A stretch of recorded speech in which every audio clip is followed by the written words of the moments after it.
So, with 2021 coming to a close, you are in conversation with Aspire Solutions. I am Mushfika Samodin, Business Director at Aspire Solutions, and with me, my partner, Mike Stain, Operations Director. So, take this as a message from us in closing of the year and chatting a bit about the plans for 2022. So, Mike?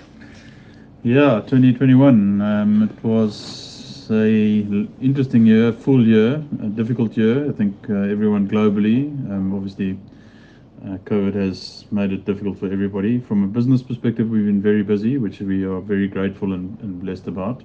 But at the same time, it has come with its challenges. So lots of projects, but lots of demands from clients, trying to get projects out very quickly, also being able to change, one day it's this that's priority, tomorrow it's this that's priority, and that's the way the world works these days. I mean, you can't have it any other way, but you've got to learn to be able to operate in that environment. 100%. And I mean, on that note, I think one of the challenges as a small business is the fact that our clients are the life of our business. Without them, what can we do? And with those changes, it's brought a lot of internal changes. So, I mean, maybe we can just share a bit of what we've needed to implement internally to be a lot more flexible, I'd say, with the staff as a start, and our approach with project and implementations. So I think the key thing, you almost hit the nail on the head, is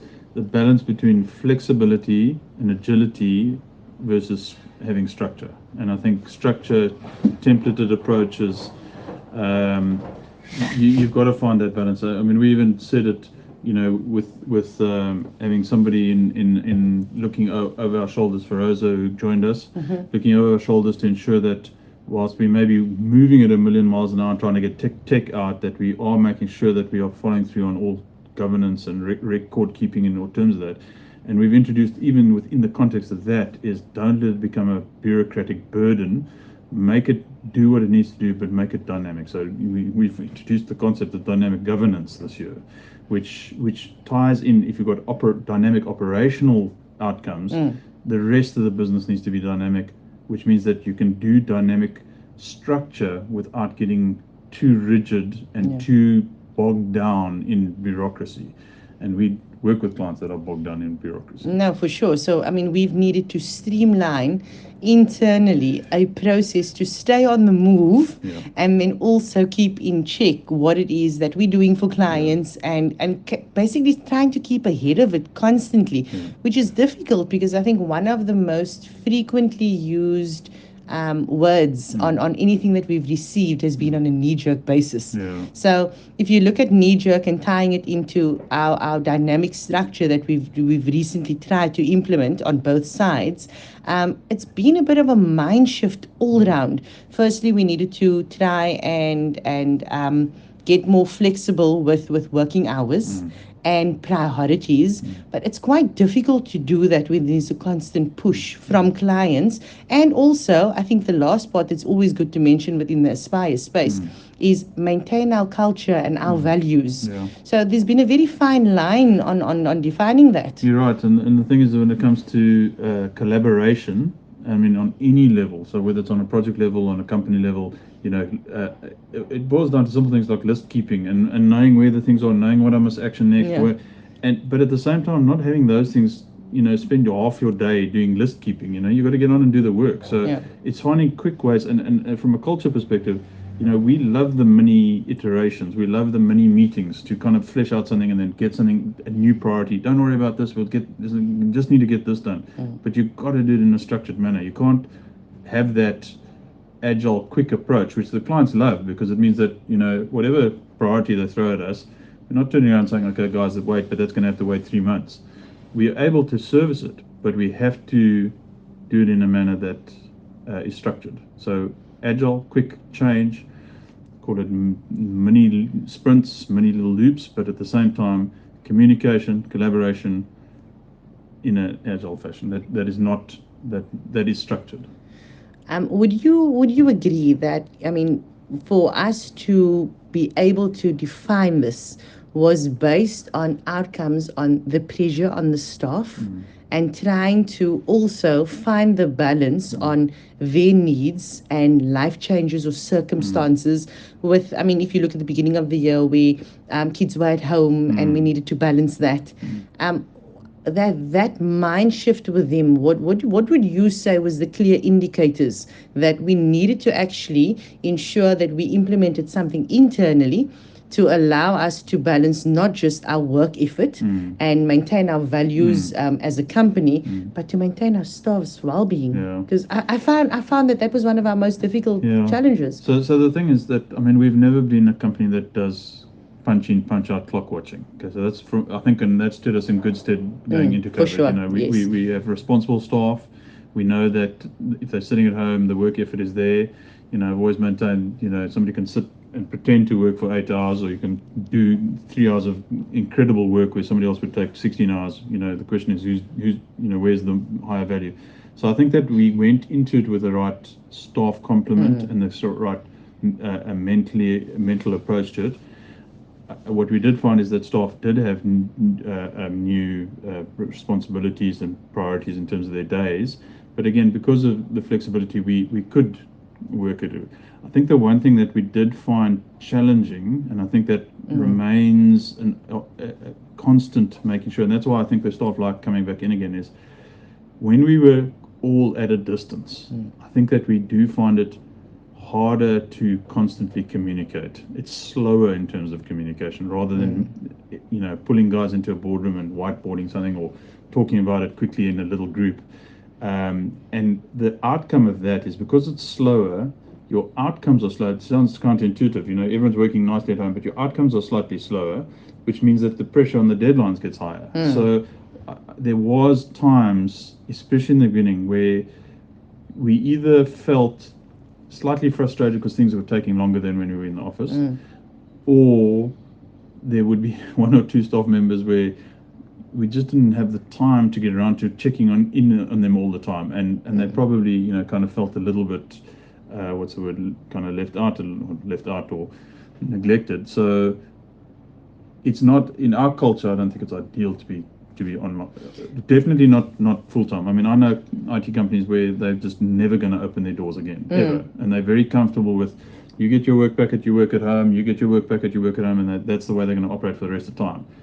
But I think that's also kind of where it brings it back to why we needed to make changes internally, which is a definition for everyone to be on the same page, to get them up to speed and back to that dynamic space and outcomes. We needed to change our strategy on, you know, not just being agile within the word of making sure that things are done relatively quickly, but ensuring that there's valued outcomes more within a dynamic space.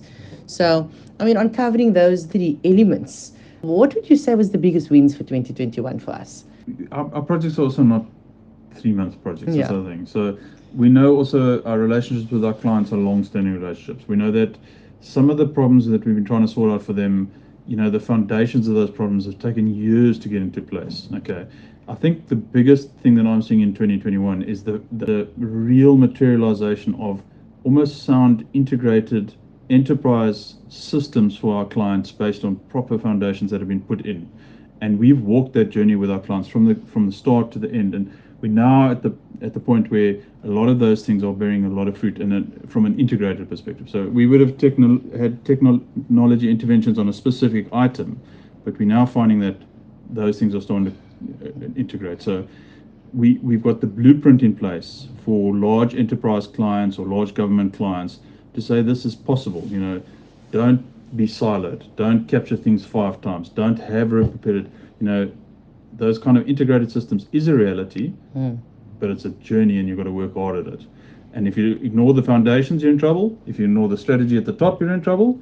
And so that's the biggest outtake for me. On, you know, we've had systems go live, we've had outcomes go live, but the key thing is that we're starting to see full integrated systems on some of our clients, and that requirement for absolutely quick access to information is a reality, not becoming a reality, not planned as a reality. It is a reality. But I think Mike, that is key, where it might be our call it milestone or something that we see for 2021, but it's actually sound advice to small business owners.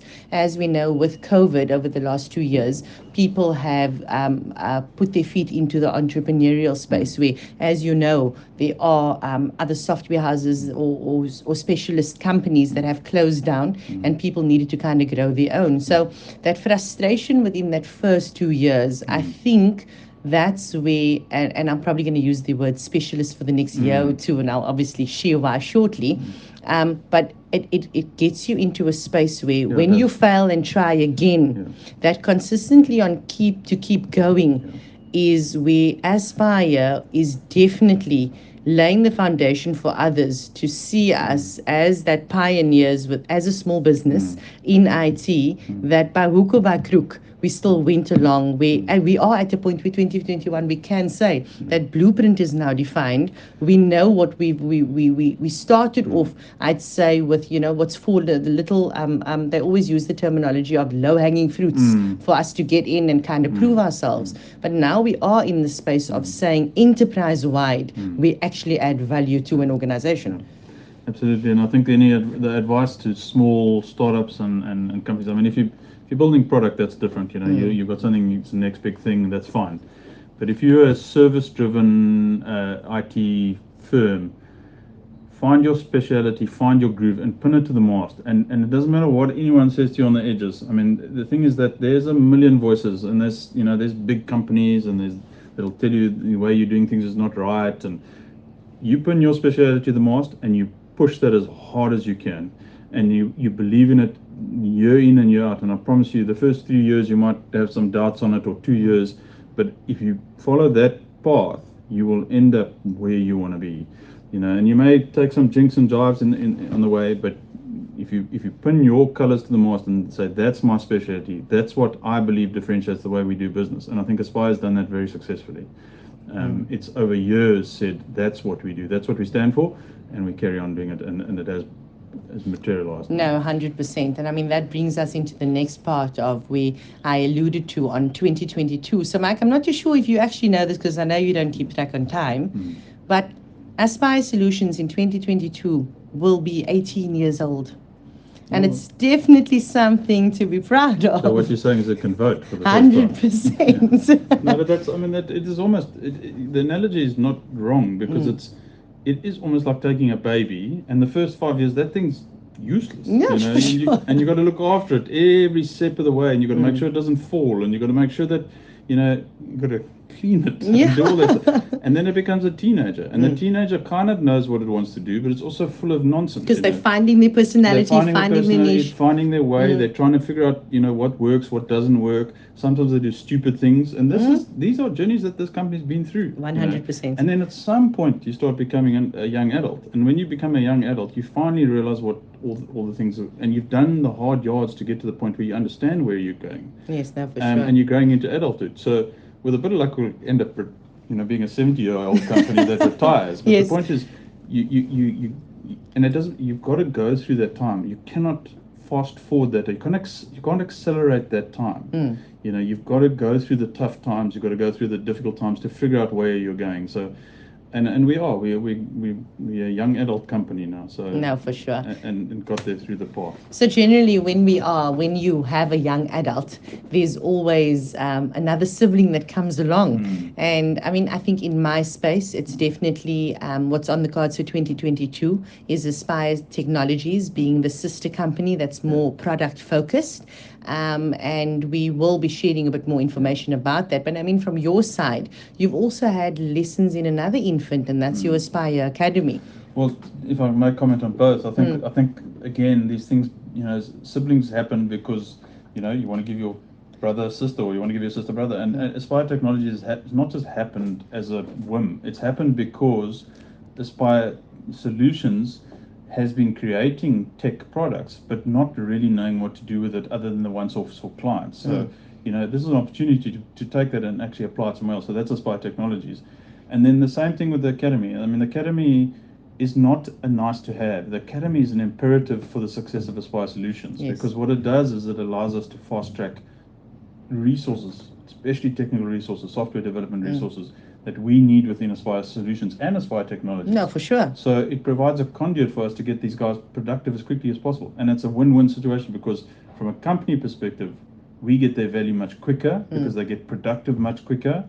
And from their side, they learn. So as an individuals, their value in terms of the marketplace goes up very, very quickly in terms of the way that the academy approaches it, because it's not a technical tertiary institution. It's a opportunity for guys to take theoretical learning and apply it practically very quickly, to go from being kind of okay in the technology to being good at the technology. And that's why it's important, and these sisters and brothers come from those.